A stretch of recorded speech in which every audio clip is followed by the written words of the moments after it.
Ana Caballero, presidenta de la Asociación Europea de la Transición Digital, que va a moderar la mesa. Gracias, Ana, puedes tomar asiento. Y la acompañan Luis de Salvador Carrasco, director de la División de Innovación Tecnológica de la Agencia de Protección de Datos. Bienvenido, Luis. A mí me da igual. Joana Bonet, periodista y escritora. Javier Santa Cruz, economista e investigador principal de Fundación Civismo. Al ruedo. Y Susana Mañueco, responsable de Impacto Social y Relaciones Institucionales de la Fundación Cotec para la Innovación. Muchísimas gracias. Os dejo con la mesa de transición tecnológica, digitalización y nuevas vulnerabilidades. Gracias, Ana. Gracias, Paloma. Buenos días a todos. Muchísimas gracias por estar aquí y por mostrar interés en lo que está sucediendo en la transición digital. Muchas gracias también a los participantes de esta mesa. Doy la bienvenida a Joana. Joana es escritora, es periodista, ha sido directora general de Marie Claire y ahora en la actualidad es la directora de Magazine de La Vanguardia, ¿verdad? Gracias, Joana. A mi derecha está Javier Santa Cruz. Javier Santa Cruz es analista económico, investigador, docente. Se ha formado en diferentes universidades extranjeras, principalmente del Reino Unido, y participa muy activamente en diferentes foros sobre la transición digital, la transición energética. Muchísimas gracias, Javier, por estar. Luis de Salvador. Luis de Salvador es licenciado y doctor en informática. En la actualidad ocupa el puesto de director de innovación en la Agencia Española de Protección de Datos. Ha colaborado en políticas públicas de protección de datos con 10 países mínimo. Participa activamente también con diferentes organismos de la Unión Europea. Y bienvenido, Luis. Y Susana Mañueco, encantada de que estés aquí. A Susana Mañueco, de hecho, me imagino que en este foro eres muy conocida, ¿no? Porque No eres responsable. Somos muchos. Eres responsable de impacto social y relaciones institucionales de la Fundación Cotec. Y bueno, has participado muy activamente también en organismos internacionales, tercer sector, administración pública en diferentes países y además has impulsado muchísimos proyectos internacionales sobre gobernanza democrática.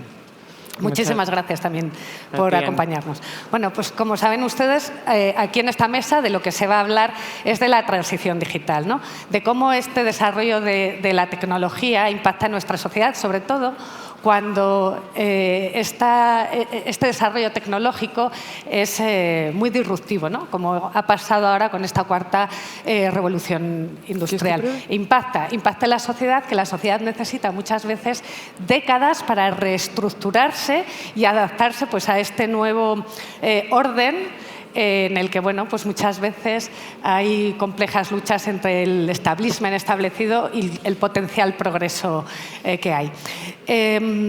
La primera parte de esta mesa redonda os voy a hacer la misma pregunta a los cuatro, pero quiero que me la contestéis en diferentes ámbitos, ¿vale?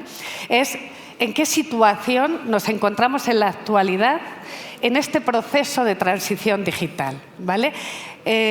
Voy a empezar con Javier, porque Javier creo que tiene una visión más macro y me gustaría que tú nos hablases principalmente de la parte más política, más económica y empresarial, pero desde un punto de vista europeo. Es decir, Europa, ¿qué papel está jugando en esta transición digital? Muy bien, pues muchísimas gracias, Ana. Lo primero, muy buenos días a todos y gracias a la... por aquí. ¿Se escucha? Sí. 5 minutos, perdóname. Vamos además a cumplir a cumplir el tiempo, porque una de las cosas que se puede decir muy buenas de los amigos de la Asociación Española de Fundaciones y de la organización de Demos es que estamos cumpliendo los tiempos, es decir, que hemos empezado a las 10:55 como teníamos prevista la mesa, con lo cual es algo que tenemos que agradecer muchísimo.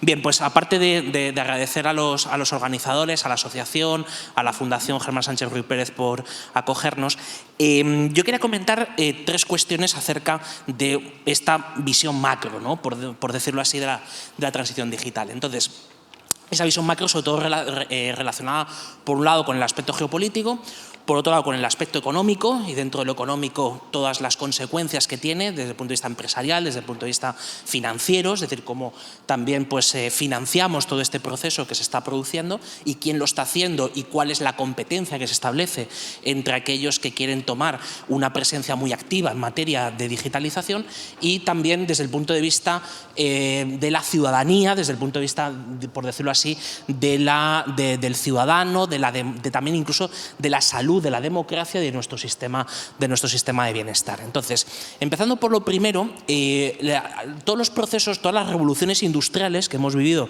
en estos últimos ya 300 largos años, todos ellos han tenido una consecuencia, y esa consecuencia es inevitable, que es la reconfiguración del poder geopolítico a nivel global. Es decir, cómo se pasa de una sociedad donde en el siglo XVIII la revolución industrial tiene lugar fundamentalmente en Reino Unido se convierte en el centro desde el punto de vista económico, es el que tiene la tecnología, es quien financia esa tecnología y es la que lo expande en los siguientes años. Tenemos una segunda revolución industrial que es en los años 50-70 del siglo XIX, y ahí pasan a ser otros, en este caso Alemania y Estados Unidos, los que toman el relevo, los que toman la posición más importante en materia de desarrollo de la tecnología. Es decir, todos estamos hablando siempre de tecnología, de herramientas que nos permiten ser más eficientes, poder hacer todos los procesos productivos de una manera más económica, poder generar eficiencias, poder generar ahorros y de esa manera poder tener un mayor bienestar y, por tanto, poder invertir tanto desde el punto de vista económico como desde el punto de vista social, que es uno de los objetivos fundamentales que, por ejemplo, pues un foro de estas características tiene. Entonces, pasamos después ya al siglo XX con otra reconfiguración, en este caso la fortaleza de Estados Unidos y el enfrentamiento entre dos bloques a partir de la Segunda Guerra Mundial, y ahora estamos en otra revolución industrial, la cuarta, que es donde las tornas cambian incluso de continente, y ahí nos estamos ya jugando el futuro con Asia y especialmente con China y con la India, ¿no?, como principales actores. Entonces, ante eso, todos los anteriores, es decir, todos los países y las zonas geográficas donde se han producido las anteriores revoluciones industriales tienen un papel, es decir, y sobre todo tienen una pregunta, que es: ¿cuál es nuestro lugar en el mundo? ¿Cuál es nuestra posición cuando otros competidores se han hecho con la hegemonía? Y en este caso es la pregunta fundamental que tiene la Unión Europea. Es decir, nosotros estamos en un continente donde, a pesar de haber sido protagonistas de la primera y de la segunda revolución industrial, en la tercera ya fuimos protagonistas discretos, y en la cuarta, en una parte sustancial, estamos siendo receptores de la innovación tecnológica que se produce en otros lugares. Y especialmente tenemos el gran reto de qué hacer cuando las presiones vienen de dos polos, es decir, de dos polos opuestos. Por un lado, el polo Estados Unidos, por otro lado, el polo China. Por tanto, ese es el lugar, y eso es lo que primero tenemos que tomar conciencia. Es decir, podemos hacer todos los discursos, digamos, buenistas, positivos, todo lo que queramos con respecto a cuáles son nuestras capacidades, pero la realidad es que en materia tecnológica nos han pasado por todas las partes, y por tanto tenemos un problema desde el punto de vista de cuál es nuestro lugar en el mundo. Entonces, esto es la lectura geopolítica, y de ahí se pueden hacer unas lecturas adicionales de algunas cuestiones relativas, por ejemplo, pues desde que tenemos en la frontera este de Europa tenemos una guerra, tenemos por otro lado en el norte de África pues un auténtico polvorín desde el punto de vista de los riesgos geopolíticos que eso entraña para Europa, tenemos también problemas en el tradicional eje atlántico, con lo cual se pueden hacer diferentes lecturas, pero ese es el punto en el que estamos, y donde donde uno de los actores protagonistas es la revolución tecnológica. O sea, todo circula en torno a quiénes son los que son capaces de poder no solo protagonizar, sino además financiar ese proceso. Es decir, ningún proceso se hace sin la lectura financiera, sin la capacidad económica, y por tanto la capacidad económica solamente se obtiene de la capacidad de poder producir a costes más bajos, de poder hacer ahorros, de poder hacer inversiones y de poder atraer talento y capacitación a ese tipo de procesos productivos. En segundo lugar, la lectura más puramente económica. Ahí Europa parte de una situación, con respecto a sus dos polos opuestos, una situación que es razonablemente buena. Es decir, Europa, la Unión Europea, concretamente a 27, es el tercer mayor ahorrador del mundo, por detrás de China y por detrás de Japón. Es decir, tenemos una posición financiera que en sí mismo es bastante positiva. ¿Qué ocurre? El problema lo tenemos en que no solo basta con tener una posición financiera sólida, sino que es necesario saber canalizarla. Y lo que nos encontramos es que Europa en este momento es el segundo mayor inversor extranjero fuera de sus fronteras. Ajá. Con lo cual, no estamos invirtiendo dentro, sino que estamos invirtiendo fundamentalmente fuera. Las grandes compañías europeas tienen los fondos, los inversores institucionales, las fundaciones que tienen gran capacidad económica, en su mayor parte son accionistas o están posicionados en proyectos que están fuera de las fronteras europeas. Y entonces eso tiene también una lectura que hacerse, y tenemos que ser conscientes de que nos estamos jugando ahí. Y ya por último, y dentro de la parte económica, tenemos que hablar mucho, claro, de que cuáles son los factores que hacen que no sea atractivo o que no sea tan atractivo invertir en Europa. Y en ese sentido, ahí es algo que discutiremos más tarde, si te parece. Y por último, ya para acabar, está la cuestión del sistema democrático y del sistema de libertades que tenemos. Y entonces ahí es donde entramos en un terreno que es un terreno particularmente minado. ¿Por qué? Porque hemos visto a lo largo de los últimos años procesos donde el control de la tecnología, que es el que te permite poder coger y poder echar raíces y poder mantener con fortaleza todos aquellos elementos capitales de un sistema democrático, desde la limpieza de unas elecciones, la libertad de prensa, por supuesto el Poder Judicial y la independencia del Poder Judicial y las injerencias que se hacen en ellos, la autoridad de los reguladores, la independencia de todos ellos, etc. Entonces ahí es donde tenemos, cuando hablamos también del título de las vulnerabilidades que hay en torno a este proceso, esa es otra de las muchas que hay.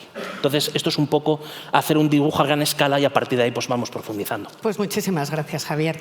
Aprovechando lo que has comentado sobre esa vulnerabilidad del sistema democrático, creo que, y además tenemos a Joana, que seguro que nos lo cuenta fenomenal, los medios de comunicación juegan un papel fundamental, ¿no?, dentro de los sistemas democráticos, porque las libertades públicas de información ahora, desgraciadamente, con esta transición digital, se están viendo afectadas en cierta forma, porque hemos encontrado que hay nuevos agentes en esa difusión de lo que hasta ahora era noticiable. Me gustaría que comentases un poco en qué situación están los medios de comunicación en la actualidad, en esta transición digital, y cuál veis que son las vulnerabilidades de los ciudadanos con ese cambio relativo a la difusión de las noticias. Muy buenos días, muchísimas gracias. No sé si el micro estaba muy cerca, ¿no? Ahora mejor. Bien, cuando hoy vemos a una persona que pasea por la calle con un periódico debajo del brazo, los ojos se nos van hacia ella. ¿Por qué? Porque es extraño, porque es raro, porque apenas ya vemos los periódicos de papel ahí donde siempre habían tenido una asociación importante, ¿no?, desde el viaje hasta la sala de espera. Hoy todo el mundo está atento a la pantalla.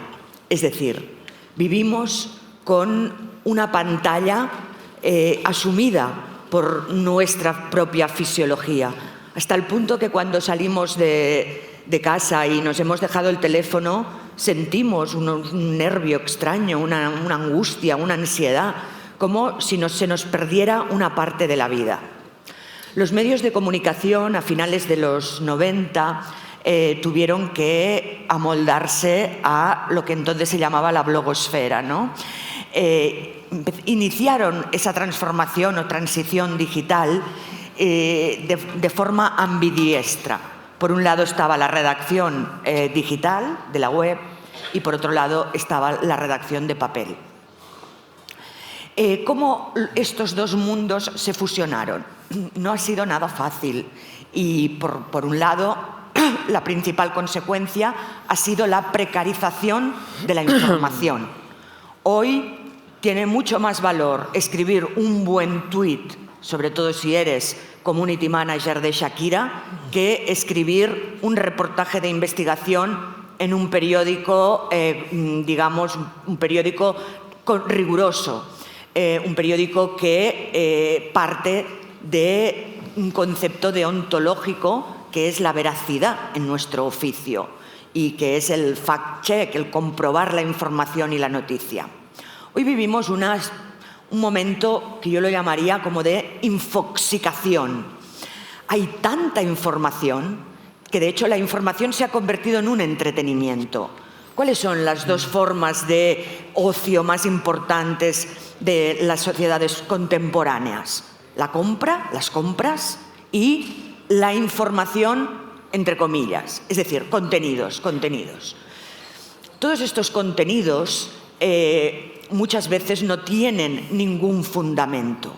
¿Por qué? Porque a pesar de esta transformación que llevaron a cabo los medios de información, fusionando el on y el off, al final hemos visto que el modelo de pago ha podido remontar las economías de los medios de información, pero no a los niveles que teníamos antes, digamos, de la revolución digital.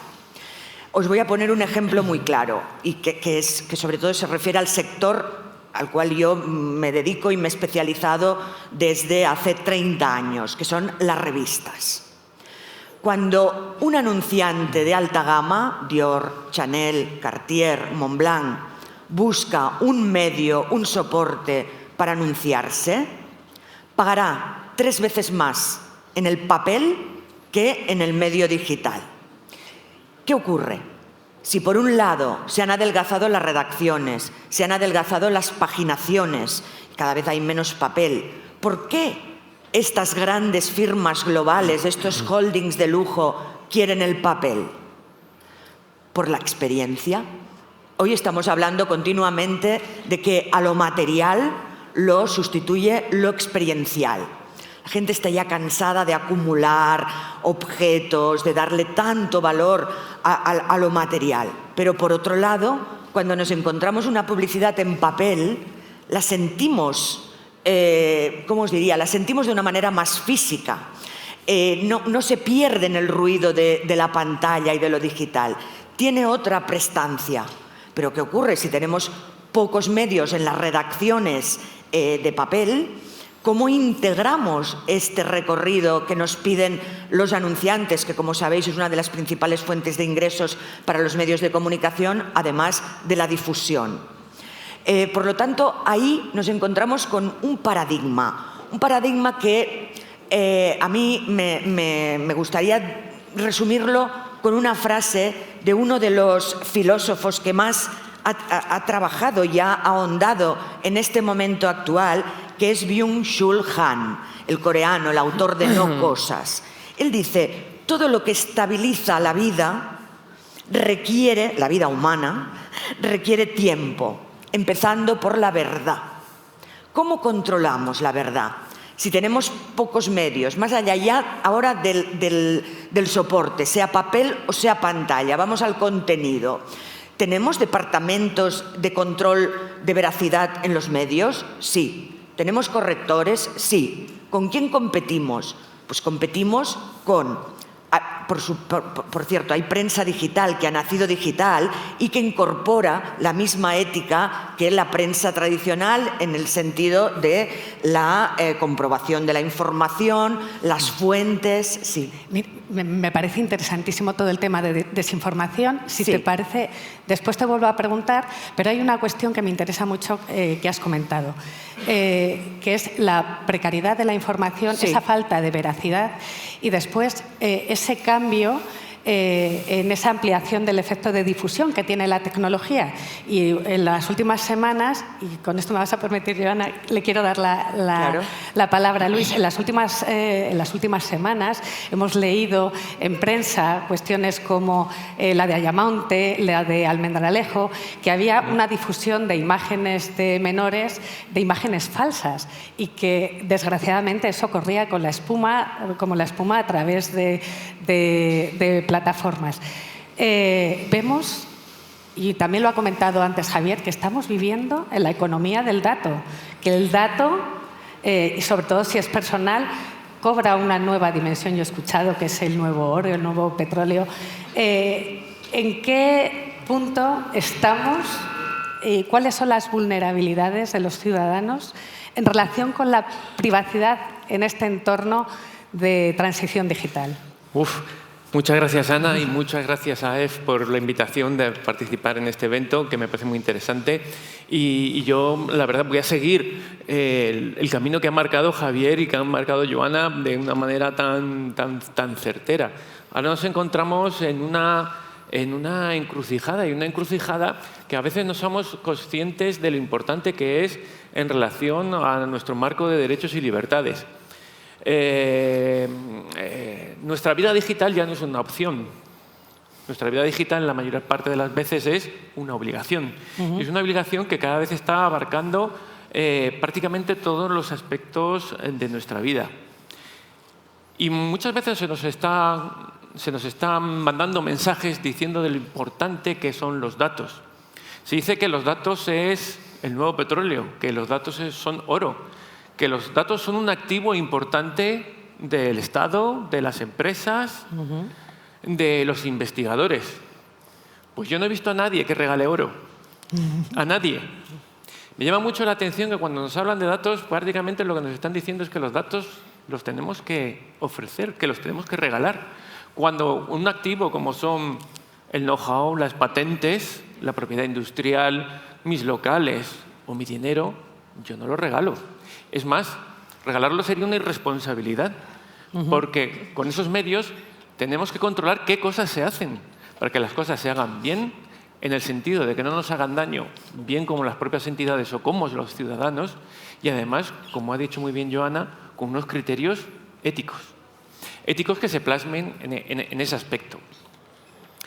Se está hablando mucho de lo importante que es para el desarrollo tecnológico precisamente ahora los datos. Ahí tendría una matización, porque muchas veces se habla de innovación y cuando se habla de innovación se habla de tecnología. Yo les haría una pregunta. ¿Ustedes saben dónde se inventó la tecnología de los teléfonos móviles que tenemos ahora? ¿En qué país? ¿En China? No. ¿En la India? Bueno, ahora tenemos 5G, ¿no? Pero hubo antes un 4G, un 3G, un 2G y un 1G. ¿Dónde se inventó esto? Esto se inventó en Europa. Esta tecnología, los teléfonos móviles, la telefonía digital, nace en la conferencia de Bonn. Y no solo hacía falta tecnología, hacía falta un acuerdo entre Estados, operadores de telecomunicaciones y fabricantes, que se consiguió entre Francia, Italia y Alemania en los años 80. ¿Quién tiene un móvil europeo en esta sala? ¿Quién tiene un sistema operativo europeo en esta sala? ¿Quién usa aplicaciones básicas como de mensajería que sean europeas? Ninguno. ¿Y por qué ha pasado esto? Es lo que nos tenemos que preguntar. No ha sido por culpa de la protección de datos, por ejemplo. ¿Por qué no tenemos nosotros esta industria que nosotros hemos generado? Porque se han tomado decisiones de gestión equivocadas. Decisiones de gestión estructurales muy equivocadas. Porque hay una idea muy importante. innovación no es tecnología, innovación es gestión.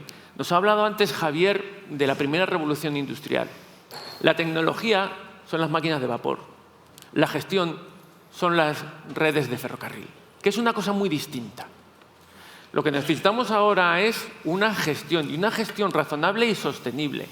Porque precisamente esto que nos ha pasado a los teléfonos móviles es porque hemos aceptado llevar sistemas de producción a sitios donde no había un mínimo respeto, no a la protección de datos, sino a los derechos fundamentales más elementales. Ahora se nos está diciendo que los datos son muy importantes. Antes los datos eran un subproducto de la necesidad de implementar procesos y tratamientos en las empresas al que le vamos a sacar un valor. Pero ahora la cosa ha cambiado. Ahora ya no quiero tener un producto o servicio del que saco datos que puedo aprovechar. Ahora quiero sacar datos y para eso te voy a ofrecer un producto o servicio para tomar tus datos. Y entonces ahí nos vamos a encontrar con problemas que ya están señalados en el nuevo reglamento de servicios digitales, que podemos ver en los considerandos 83 y 67. Estamos hablando del peligro de la publicidad online. Estamos hablando de los patrones engañosos para forzar a la gente a dar más información. Y estamos hablando de una cosa muy peligrosa, que son los patrones de adicción. Y esos patrones de adicción, donde están haciendo muchísimo más daño, es precisamente en los menores. Y cualquiera que ya tenga hijos en edad adolescente o posterior se está dando cuenta de las consecuencias y de lo que se nos va a echar encima.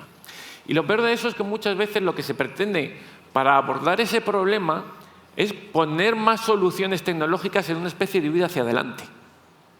Aquí cuando tenemos problemas estructurales, y aquí tenemos un problema estructural en general, cuando tenemos problemas estructurales en la sociedad, tenemos que focalizarnos en esos problemas que hay que resolver, donde precisamente las fundaciones tienen un gran papel yendo mucho más allá de donde debe ir el Estado. Y hay que fijarse en esos problemas estructurales y no añadir otra capa, sobre todo otra capa tecnológica, que lo único que pretende es enmascarar unas realidades que nosotros no queremos ver. Y bueno, ya me he quedado aquí para Fenomenal, porque has dicho cosas interesantísimas y me quedo con una principalmente, ¿no?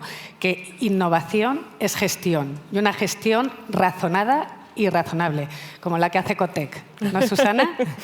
Me gustaría que hablases de la innovación en Cotec, porque vosotros habéis detectado esas vulnerabilidades que afectan también a los ciudadanos y además sois parte de la solución.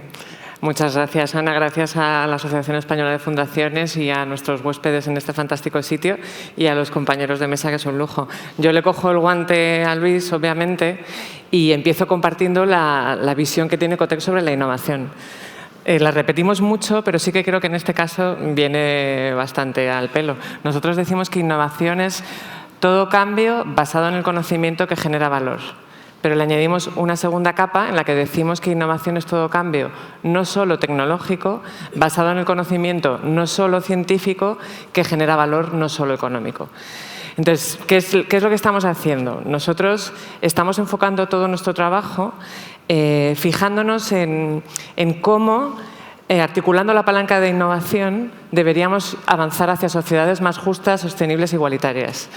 Y lo que hemos observado desde hace ya bastante es que hay 3 transiciones fundamentales en las cuales, según cómo articulas la palanca de la innovación, pues vas hacia sociedades mejores o sociedades peores. Y una de ellas, obviamente, es la transición digital.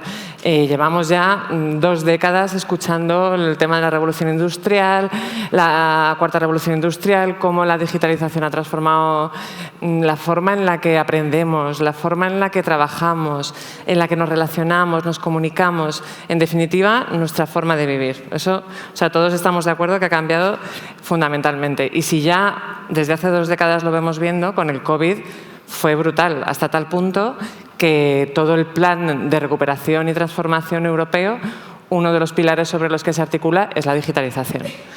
Entonces, yo creo que voy a ser la positiva de esta mesa, positiva realista, pero voy a ser la positiva. Yo creo que la digitalización y toda la transformación tecnológica trae muchísimas oportunidades y oportunidades que deberíamos aprovechar. Pero sí coincido con Luis en que esto depende de cómo se gestione. O sea, esas oportunidades van a beneficiar a todos en la medida en la que seamos capaces de adaptarnos a ese proceso de digitalización. Entonces, aquí sí que desde Ecotec vimos claramente que esa capacidad de adaptarse de todos y cada uno de nosotros es lo que, de alguna forma, determina que la digitalización, en lugar de estar cerrando y reduciendo las brechas de desigualdad, en algunos casos las esté ampliando por la velocidad y la escalabilidad que tiene la digitalización y muchas veces está generando nuevas brechas. Y nosotros lo que hemos hecho ha sido poner el foco en 3 fenómenos que consideramos que han sido totalmente transformados por la digitalización. Uno, en lo que se refiere a la automatización en ciertos procesos laborales, o sea, cómo está cambiándose la forma en la que se hacen algunas tareas, incluso a veces desapareciendo. E insisto, no digo trabajos, digo tareas, que esto es importante diferenciarlo. La forma en la que se transfieren la información, los bienes, los servicios y cómo está cambiando la digitalización las condiciones del mercado laboral con la aparición de la economía de plataformas. Nosotros consideramos que sobre estos 3 procesos de cambio radicales se están ampliando ciertas brechas de desigualdad y abriendo nuevas brechas. Y es donde consideramos que tenemos que poner el foco. Y yo creo que especialmente en nuestro sector, en el que por la naturaleza de nuestras organizaciones y por la misión que tenemos, podemos estar más cerca y deberíamos estar más cerca y más pendientes de esas nuevas vulnerabilidades. Bueno, y algunas viejas que se amplían. Entonces, en ese sentido, donde nosotros estamos viendo que es el elemento diferenciador, es en las competencias digitales. La capacidad que tienes de adaptarte a esa transformación brutal viene determinada por las competencias digitales que tienen. Entonces, hemos estado desde hace ya, yo creo que 6 años, trabajando siempre en colaboración con la universidad, con otras fundaciones, con empresas, con el sector público, en inicialmente generar ese conocimiento y generar evidencia sobre qué está pasando, cuáles son esos colectivos vulnerables que se están quedando atrás en términos de competencias. No sé si quieres que profundice ahora o luego, por no echar aquí un... Sí, pero porque te voy a preguntar. Bueno. Me parece muy interesante lo que me estás contando. Mira, ¿no? Nosotros hicimos... no sé si os pasa que el COVID es como que es la era pre-COVID y la era post-COVID. Entonces, yo lo considero antiguo porque es de 2020 este estudio, pero es verdad que fue justo después del COVID. Entonces sí que es bastante interesante. Hicimos un estudio sobre competencias digitales y desigualdad junto con el IBIE, que es el Instituto Valenciano de Investigación Económica. Y esto, entre otras muchas cosas. Sabéis que nosotros anualmente hacemos una encuesta de percepción social de la innovación y salieron cosas muy interesantes cuando las contrastas. En resumen, en lo que respecta a competencias digitales en España, en ese estudio, insisto, de hace 3 años, que con la digitalización todo cambia mucho, nos dimos cuenta que los determinantes fundamentales en España que hacen que tú te estés quedando fuera o dentro en lo que respecta a competencias digitales, titular no es el género. No es el Sin género. embargo, en la encuesta de percepción social de la innovación, las mujeres se sienten mucho más amenazadas en su profesión por la automatización del trabajo. Y no es un determinante en tus competencias. Los 2 principales son la edad y el nivel de estudios. Entonces, como bien decía Luis, lo que hay que saber es cómo, o sea, estos cambios y estas cosas no surgen, o sea, no aparecen de la nada, ¿no? Que haya un colectivo que se quede fuera porque de repente aparece una digitalización. Lo importante es entender, o sea, a la hora de desarrollar políticas públicas y políticas privadas, y nosotros, nuestros programas dentro de las fundaciones, tener conocimiento y ser capaces de identificar, ¿no?, estos riesgos. ¿Puedo comentar un Sí, claro. A ver, Me encanta, me encanta. Sí.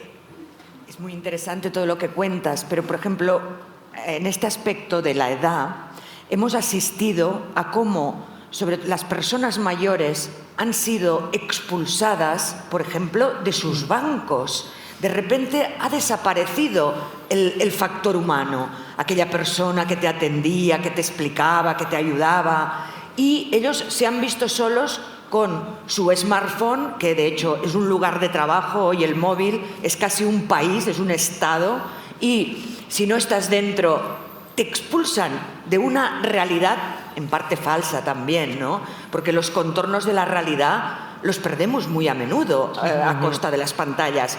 Y por supuesto valoro todo lo interesante que nos ha ofrecido la digitalización, pero ha tocado de fondo al humanismo. Hemos perdido mucho en humanismo y las humanidades hoy están muy débiles. ¿Cómo escriben la gente joven? Escriben a golpe de móvil y ese lenguaje lo transportan luego a la realidad, es decir, a la escritura. Así es. En cuanto a las personas mayores, pues eso, yo lo que he visto es que la digitalización de algunos procesos, como en el caso de la banca, ha sido muy duro y ha sido muy tosco también, ¿no? Se han perdido las formas de delicadeza y de atención al cliente, cero. Y en cuanto a las mujeres, sí, es verdad que quizá no sea tanto una brecha de género. De hecho, por ejemplo, es una anécdota muy cortita. Mi madre tiene 83 años y cuando, tras 15 años de viudedad, decidió conocer a alguien. Y entonces un día me dijo, mira, he conocido a un señor maravilloso, tal, no sé qué, dice, pero tiene un defecto, no sabe mandar WhatsApps. Y yo, si no sabe mandar WhatsApps, la verdad es que no me interesa, porque, oye, qué aburrimiento no poder, ¿no? Que es muy curioso. Pero sí que en algunos sectores las mujeres se han visto muy tocadas y está en relación con ese descenso de las mujeres en las carreras de STEAM, ¿no? Sí, pero por aclarar, yo no he dicho que no haya brecha de género. Yo me estaba refiriendo a competencias digitales. Vale. Que es importante Si aclarar. me permitís, Luis quería comentar también. Es que no me puedo resistir a intervenir en relación a lo que ha dicho Susana, y además yo creo que es en el mismo sentido de lo que ha apuntado Joana. Y es que muchas veces cuando nos están presentando el panorama digital y tecnológico, directamente estamos aceptando unos límites, un marco de cómo se puede desarrollar la tecnología en una sociedad y la asumimos, que es lo que has dicho tú, Joana. De repente han desaparecido la gente de los bancos y nos estamos creyendo que esto está pasando en todo el mundo y está pasando igual. Y no es así. Una de las ventajas de protección de datos es que tienes la oportunidad de interaccionar y de visitar muchos sitios. Y te das cuenta de que en muchos países digitalización y tecnología es una alternativa adicional para aumentar calidad y productividad. No es simplemente un elemento y un callejón sin salida. Estamos hablando de las personas mayores y sus competencias digitales. Esto es un claro ejemplo de que muchas veces no hay personas vulnerables. Lo que hay personas que las han empujado a una situación de vulnerabilidad, que es una cosa muy distinta.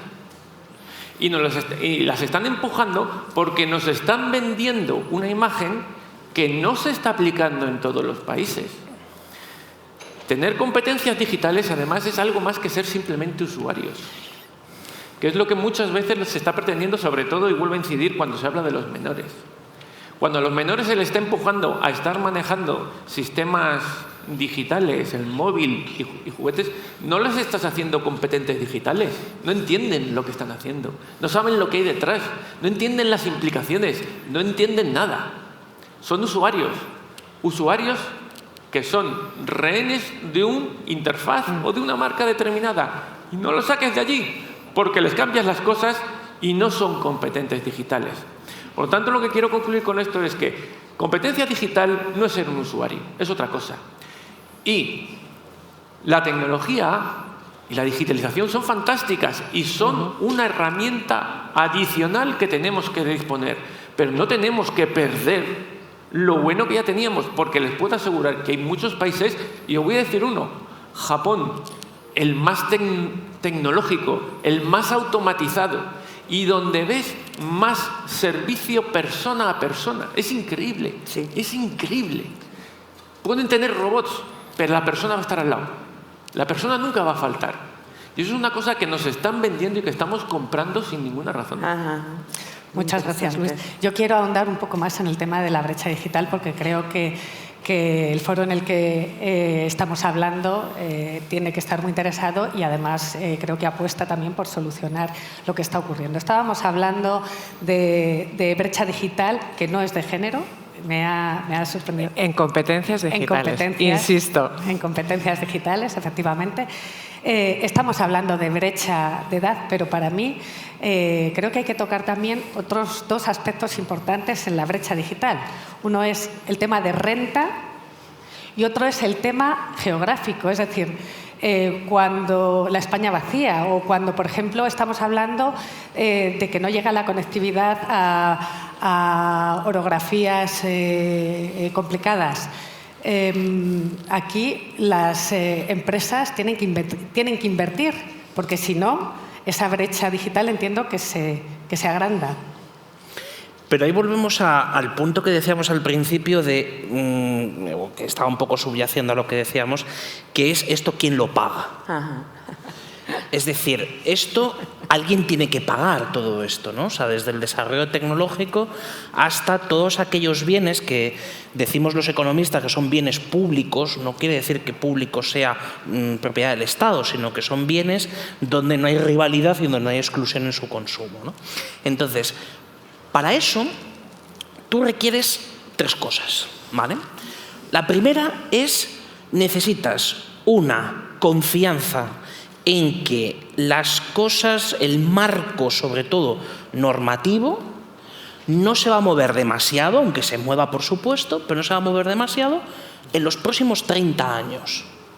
Porque estamos hablando de inversiones a muy largo plazo.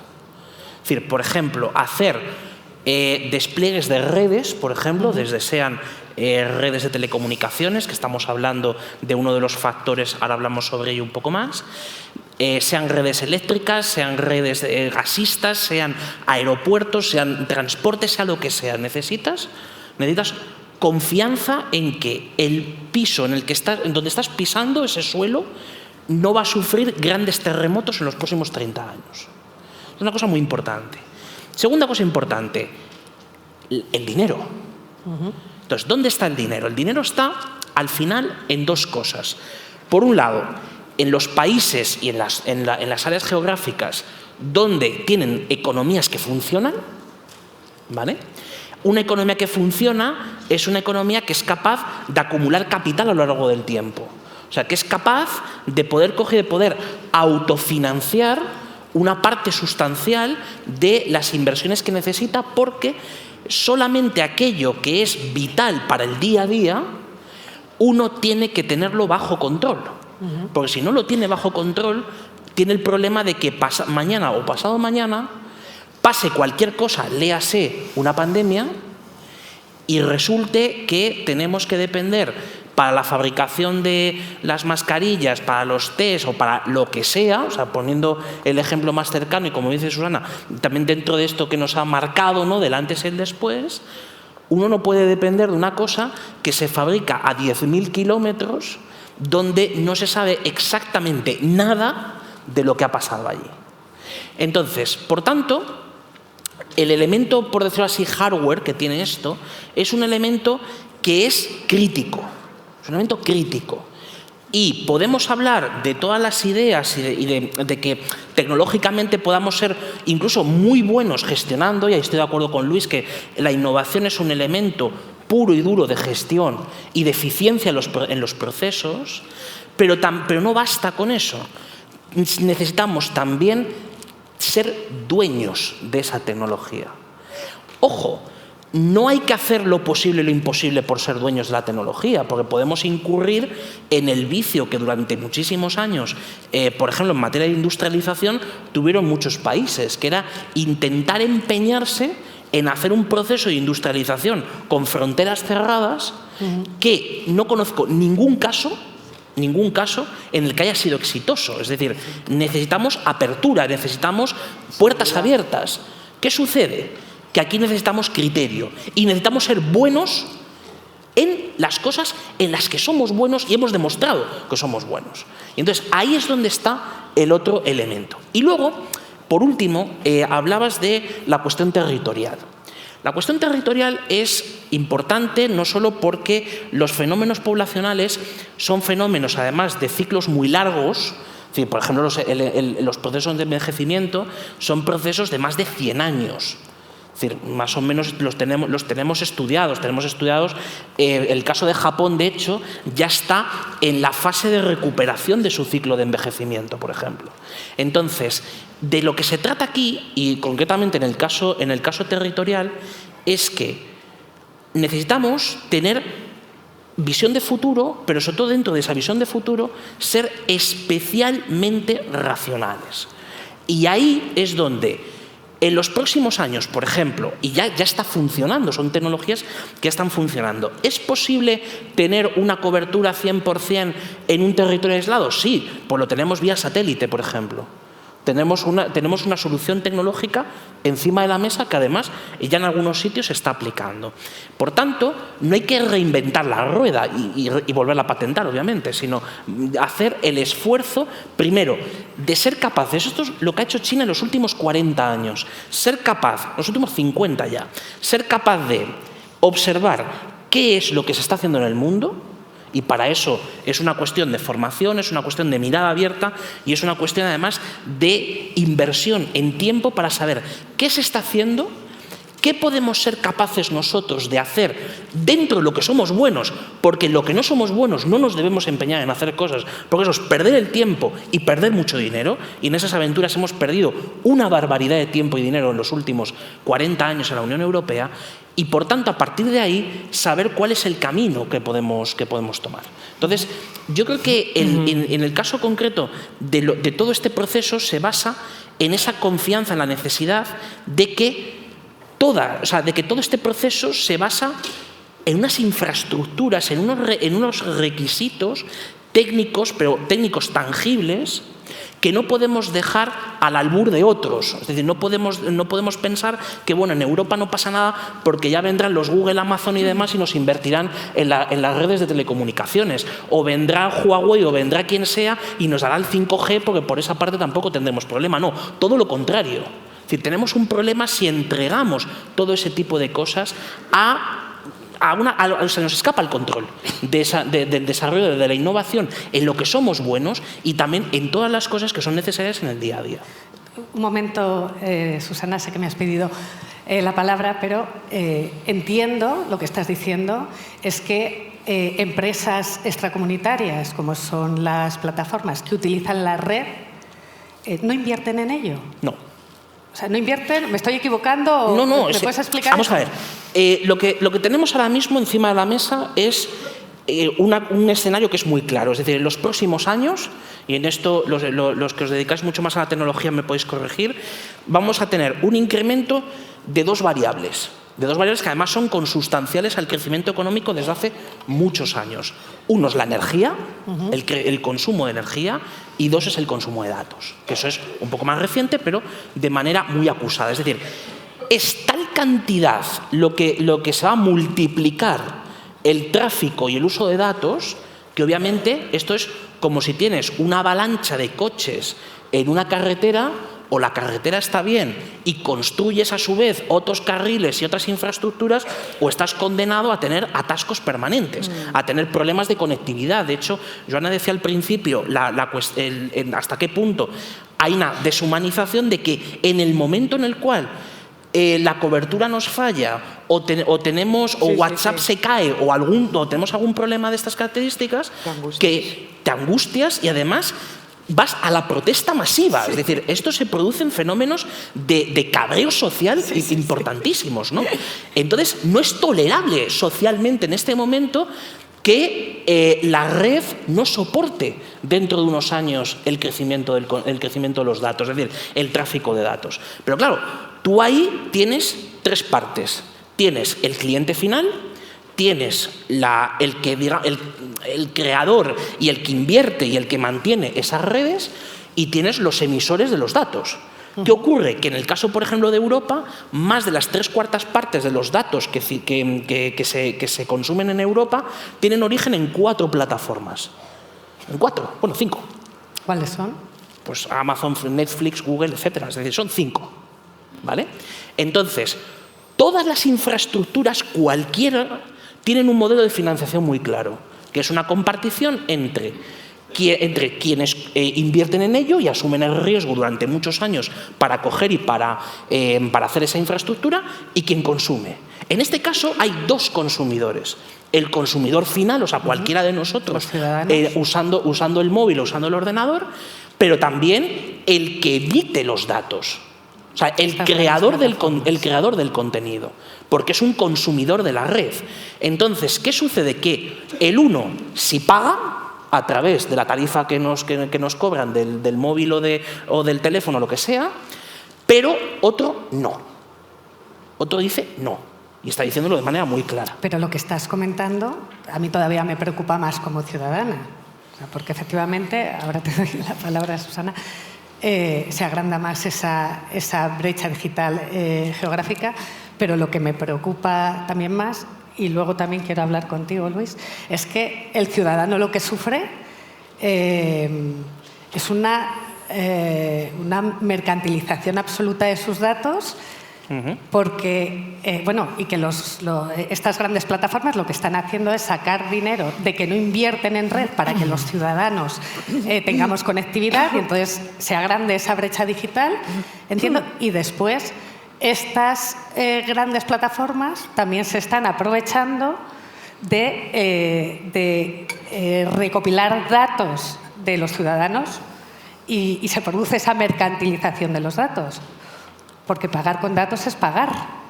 Entonces, no sé, le voy a dar... Sí, quiero, porque le voy a dar como ha habido alusiones... la palabra a Susana, y después, Luis, yo te provoco, Luis. El tema de pagar con datos es pagar, porque me interesa que expliques un poco cómo se produce. Perdona, Susana. Yo, por volver al tema, a las vulnerabilidades, y me encanta provocaros y voy a seguir haciéndolo todo el rato. Estoy de acuerdo contigo. Yo cuando digo que soy positiva, me refiero, yo no veo la amenaza en la tecnología. Efectivamente, para mí el problema está en cómo se gestiona, cómo se gobierna, cómo aprendemos con la tecnología. Ahí está el problema. Y yo vuelvo a la definición de innovación de Ecotec. Cambio, conocimiento y valor. El cambio está clarísimo. Eso, el que no lo vea, madre mía, que nos digan qué mundo vive, que igual nos vamos todos allí. El cambio está claro. En el conocimiento, creo que tenemos mucho trabajo por hacer. Sí. Insisto que aquí las fundaciones tenemos un hueco bastante interesante. Sí. Y es en lo que nosotros estamos muy centrados, en intentar generar conocimiento de calidad, incluso evidencia científica, de cómo está afectando esta transición digital a determinados colectivos vulnerables. Y de esto os puedo sacar un montón de ejemplos. Y luego está el valor. En el valor es en lo que yo creo que la globalización y la tecnología genera mucho debate. Y a los dos puntos que ha dicho Javier, yo añado un peligro que ya está aquí real. Nosotros, no creo que haya a día de hoy ningún estudio de calidad que realmente tenga datos veríficos de que la automatización está destruyendo trabajos. Destruye tareas, pero también genera nuevos trabajos. ¿Cuál es el problema? Sí. Que esto sí que es relevante con las nuevas vulnerabilidades. La digitalización y la automatización lo que está haciendo es automatizar tareas y aquí entra mucho el humanismo. Ahora os digo por qué. Tareas que están en trabajos que ha ocupado la clase media tradicionalmente. Entonces, los dos, mercados que se están manteniendo más son los altamente cualificados con rentas muy altas y los cuidados y los servicios que están en las rentas más bajas, achicándose la clase media. Aquí tenemos un problema social, ¿no?, derivado de la digitalización, y que hay que saber cómo gestionar y hay que poner remedio. El tema que tú decías del territorio y las rentas bajas, totalmente de acuerdo. Al hilo de lo que os decía antes, que el reto con las competencias digitales está en las personas más mayores, ¿qué pasa en la España rural? Hay un problema de envejecimiento brutal, pero no viene derivado de la digitalización.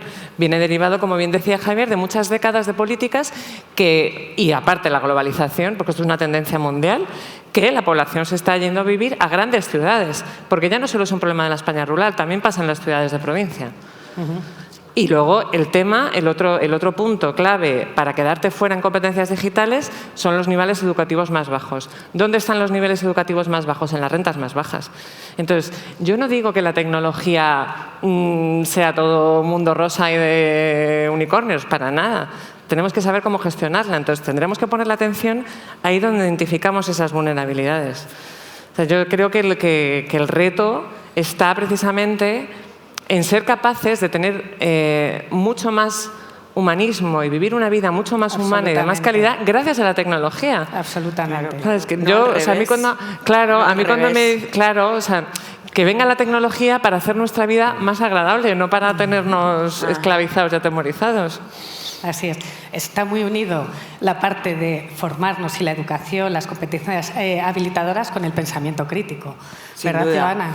Sin duda, porque pensemos que en esa precarización de lo que han sufrido los medios de información impulsada por la economía digital, de las grandes plataformas, también se ha introducido un nuevo modelo de informador o, mejor dicho, de desinformador, que es el influencer, la persona que cobra directamente de la marca sin intermediarios. Es decir, antes el medio de información recibe el ingreso de la publicidad para pagar a las plantillas que han suscrito un código ético y deontológico.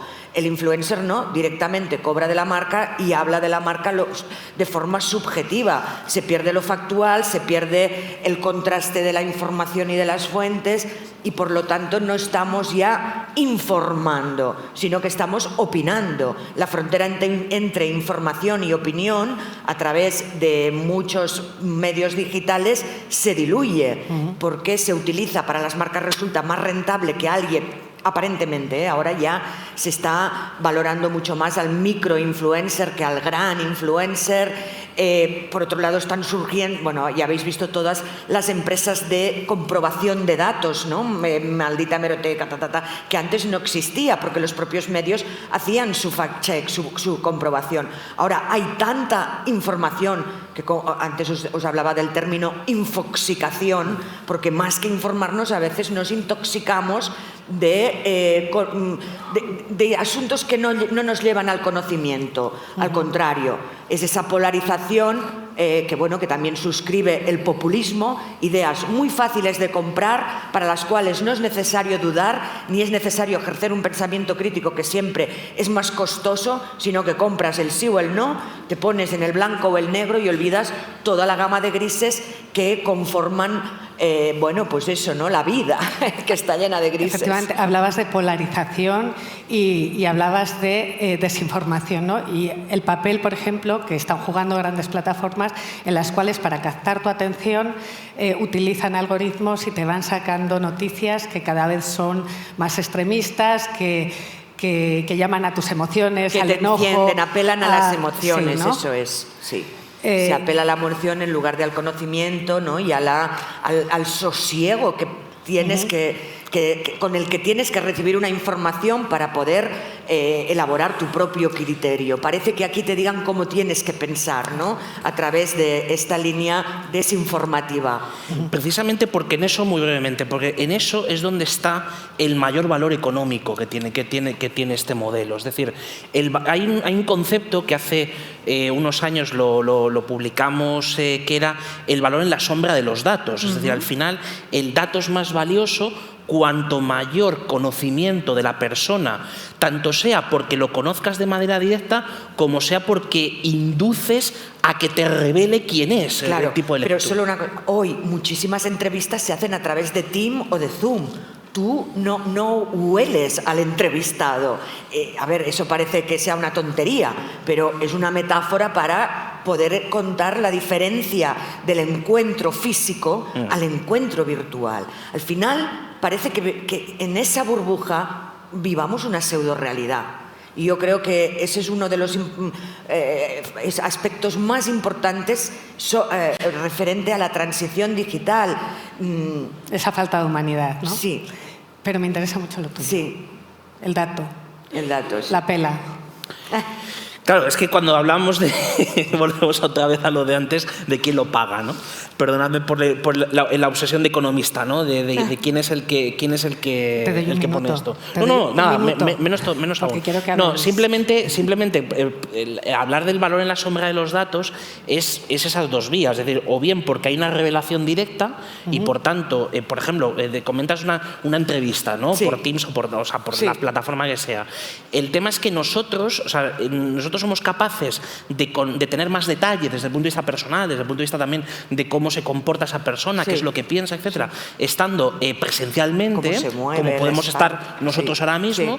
Sin embargo, tenemos ahora mismo un nivel de innovación y de poder, tanto en programación como también en herramientas concretas, que te dicen incluso por la forma de mirar, por la forma de hacer o por la forma de expresarse, si esa persona es confiable o no, si resulta que se ha dedicado a matar viejecitas en su juventud, o que es alguien que es un asesino en serie.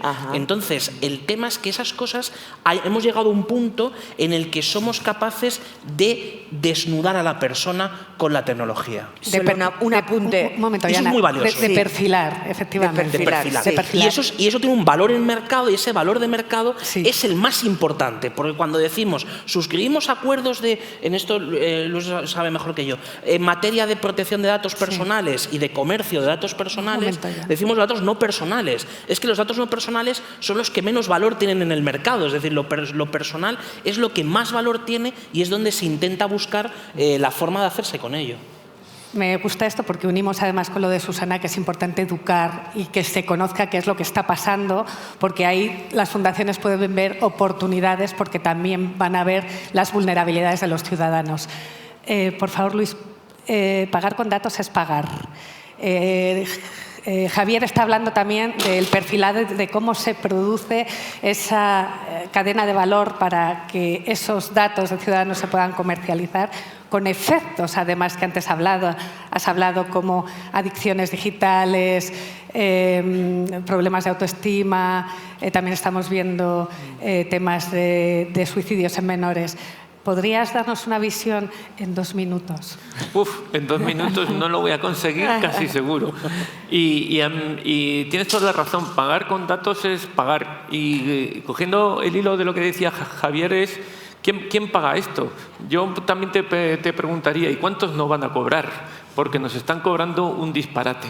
Cuando estamos pagando, nos están timando. Nos están timando realmente.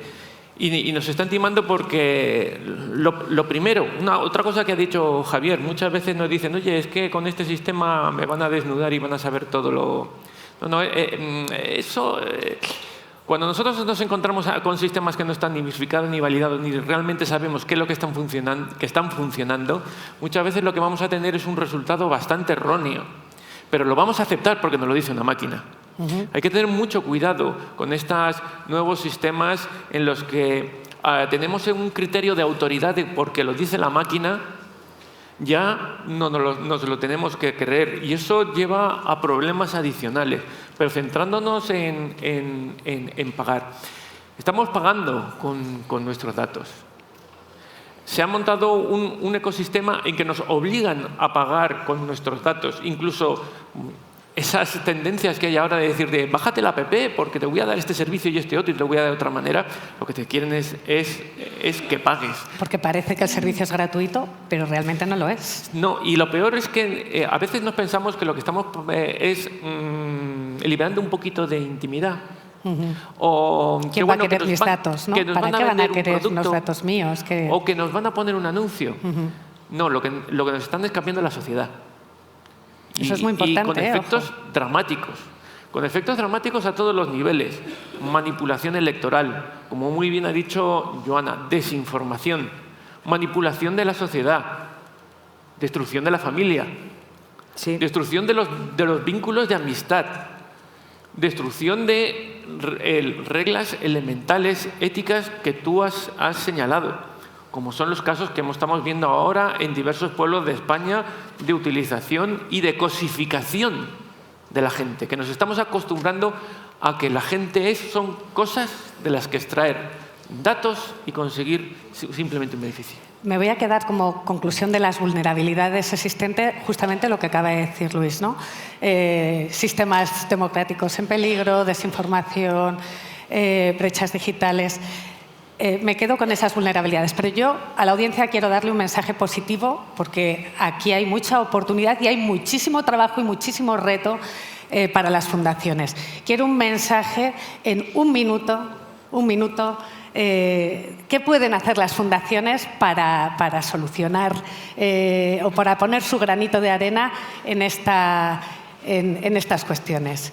Joana, un minuto. Bueno, yo creo que lo estáis haciendo muy bien con un acto como este. Y lo que tenemos que conseguir es que dentro de 5 años, en lugar de estar aquí 1, 2, 3, 4, 5 personas, no estén 5 robots. Fenomenal. Totalmente. No, simplemente yo creo que o sea, las fundaciones, además, no solo del papel que siempre hablamos desde el punto de vista de la acción social, sino también incluso desde la acción económica. Es decir, necesitamos más músculo económico, financiero, para poder coger y para poder ser de verdad los dueños de este proceso. Muchas gracias. Yo creo que las fundaciones tienen son un motor fundamental para nuestra sociedad y para llegar, y yo digo, no es que a donde no llega el Estado, sino a donde no debe llegar también el Estado. Y en particular me gustaría poner como ejemplo el Pacto de Estado en relación a la protección de la infancia y la adolescencia en el entorno digital, que fue precisamente impulsado por la Asociación Europea de Transición Digital. Transición que me gusta mucho, porque es que necesitamos una transición para una democratización real precisamente de estas soluciones. Porque no hay que tener miedo a la tecnología, hay que tener miedo a la gente que maneja la tecnología. Eso es. Por alusiones, Susana Medejas, muchas gracias por hacer partícipe a la Asociación Europea para la Transición Digital y para esas medidas de consenso que publicamos el pasado mes de junio para que se logre un pacto de Estado que proteja a los menores en el entorno digital, y en el que tengo que decir que los grandes apoyos que hemos recibido en esta iniciativa habéis sido las fundaciones, ¿no? Y en este sentido, pues también, como vicepresidenta de la Asociación Europea de la Transición Digital, y teniendo esta oportunidad, pues quiero daros las gracias a todas las fundaciones que os habéis adherido y que, por supuesto, estáis apoyando. Perdona, Susana. No, pues es súper importante. Gracias por recordárnoslo, Ana. Pues mira, antes hablábamos de cambio, de conocimiento, ahora pongo el foco en el valor.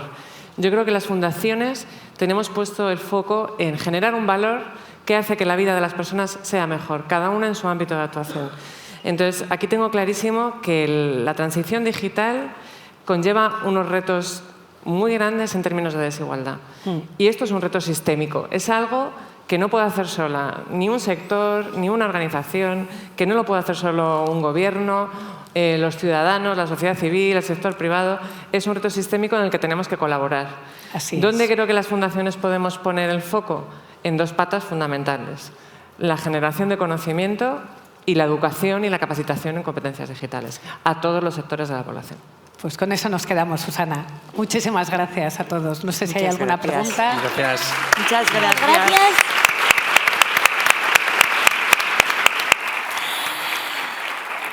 Recogemos todo lo que habéis dicho, ponemos el foco en hacer una mejor gestión, una buena gestión de la tecnología para que mejore nuestra vida y no sea al revés. Y vamos a ir al coffee break, pero os voy a pedir 2 minutos de atención. Ahora tenemos esta pausa para el café, donde podéis compartir, intercambiar. Estáis aquí un montón de fundaciones. Está la Fundación Humana que tenéis en el programa, donde podéis, hoy no, espero, pero llevar vuestra ropa de segunda mano. Podéis acercaros al final de Demos a conocer la Fundación Lucas, que está aquí en Matadero, y conocer sus bicicletas adaptadas, que son una maravilla. Y después de ese coffee break, a las 12:30, comienzan las sesiones paralelas. Estas sesiones, os recuerdo que había que inscribirse. Si no os habéis inscrito, a priori están todas completas, pero yo os animo que si alguna os interesa en particular, os acerquéis, porque seguro que queda algún hueco libre, y si no, en la sesión que va a haber aquí en el auditorio hay sitio seguro. Y después de esas sesiones, os espero aquí a todos y a todas a las 2:10 para una sorpresa muy especial. Ahora, tiempo para el café, ahí en la esquina de la Casa del Lector. Muchas gracias, continuamos luego.